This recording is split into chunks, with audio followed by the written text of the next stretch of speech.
Option பையிங்கை வந்து நீங்கள் எப்படி அப்ரோச் பண்ணணும் அப்படின்னா, ஸோ ஆப்ஷன் பையிங்கிறது ரொம்பவே வந்து ஒரு ரிஸ்க் அதிகமாக இருக்கக்கூடிய ஒரு விஷயம். இந்த வின்னிங் ப்ராபபிலிட்டி அப்படிங்கிறது நம்ம ஜெயிக்கிறதுக்கான வாய்ப்பு அப்படிங்கிறது வந்து கம்மி. கால் ஆப்ஷன் வந்து நம்ம எடுத்திருக்கோம் வாங்கியிருக்கோம் அப்படின்னா அந்த டைமில் கரெக்டாக போகணும். போகும்பொழுது ரொம்ப ஃபாஸ்ட்டாக அந்த மூமெண்ட் இருக்கும். அந்த அந்த வந்து நம்ம கரெக்டான ஒரு என்ட்ரி பண்ணியிருக்கணும். இதுவே வந்து நான் வந்து ஒரு புட் சைடுக்கான ஒரு என்ட்ரியை நான் எடுத்திருக்கேங்கிற பட்சத்தில் ஸோ அந்த டைம் மார்க்கெட் வந்து கீழே வரணும். ஸோ இன்ட்ராடே அப்படிங்கிறது வந்து அன்னைக்கு டேக்குள்ளே நம்ம என்ன பண்ணலாம், நமக்கு ப்ராஃபிட் வர்றதை நம்ம புக் பண்ணிக்கலாம். நம்ம 1 ஹவரும் வெயிட் பண்ணி பண்ணலாம், 2 ஹவர்ஸும் வெயிட் பண்ணலாம். அன்னைக்கு டே ஃபுல்லாக மார்னிங் வாங்கி வச்சுட்டு டே வரைக்கும் கூட நம்ம வெயிட் பண்ணலாம்.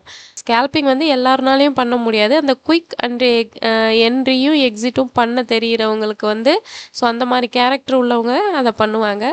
இது ரெண்டுத்துக்கும் இடைப்பட்டதாக பண்ணணும். அதாவது வந்து ஸ்கேல்பிங், இன்ட்ராடே ரெண்டையும் கம்பைன் பண்ணி நம்ம வந்து பண்ணணும்.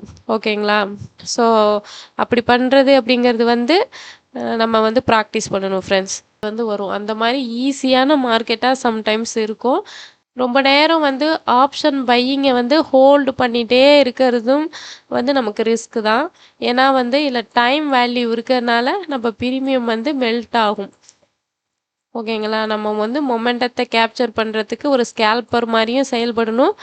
அதே மாதிரி நம்ம இன்ட்ராடே மாதிரியும் சம்டைம்ஸ் வெயிட் பண்ணி ஸோ அதையும் நம்ம வந்து புக் பண்ண தெரிஞ்சுக்கணும். இதுக்கு ரெண்டுத்துக்கும் இடையில வந்து நீங்கள் நல்லா ப்ராக்டிஸ் பண்ணி வச்சுக்கணும்.